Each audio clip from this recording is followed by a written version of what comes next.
ఒకవేళ ప్రభుత్వాన్ని పడగొట్టే పోటీ వాళ్ళు పెట్టిండ్రు అనుకో, దాన్ని నిలబెట్టే ప్రయత్నం కూడా మేము చేస్తాం కదా. కాపాడే ప్రయత్నం కొంతమంది చేస్తారు, ఎదుర్కొనే ప్రయత్నం మేము చేస్తాం.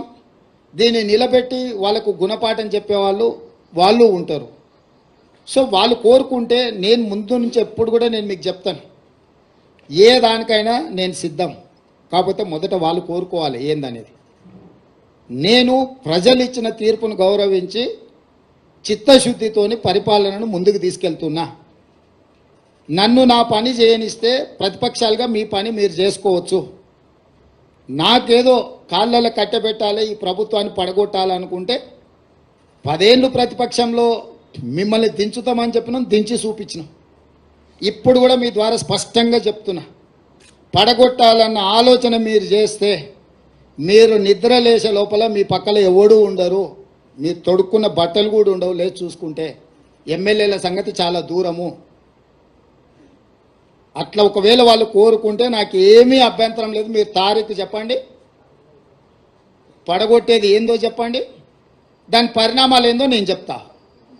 తారీఖు నిర్ణయించుకోమని చెప్తున్నా నేను. ఒకవేళ ఈ ప్రభుత్వాన్ని పడగొడతాము అని మీరు బింకాల కోసం పొంకనాల కోసం మాట్లాడుకుంటే నాకేం అభ్యంతరం లేదు. ఎందుకంటే పొంకనాల పోసిగానికి 3 ఏళ్ళు 36 దొడ్లు అని వెనకడికి పెద్దోళ్ళు చెప్పారు. పొంకనాల కోసం అయితే నాకు అభ్యంతరం ఏం లేదు.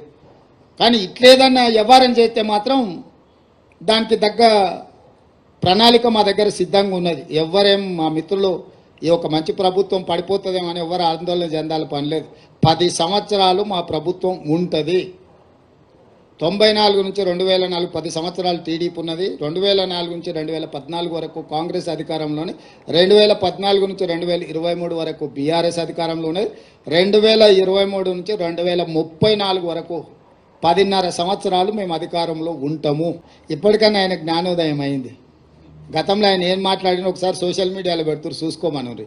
ముఖ్యమంత్రిగా శాసనసభలో ఆనాటి పిసిసి అధ్యక్షుడు ఉత్తమ్ కుమార్ రెడ్డి గారిని ఏం మాట్లాడిండు, బయట ఏం మాట్లాడిండు, సభలలో ఏం మాట్లాడిండు ముఖ్యమంత్రిగా ఒక్కసారి చూడమన్నారు. అంతెందుకు నల్గొండలో సభలో ముఖ్యమంత్రిని పట్టుకొని ఎన్ని మాటలు అన్నాడు మీరు తీయండి.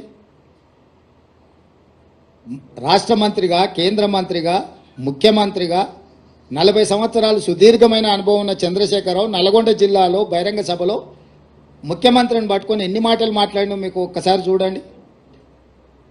ఆయన అహంకారము ఇంకా కూడా అనగలేదు.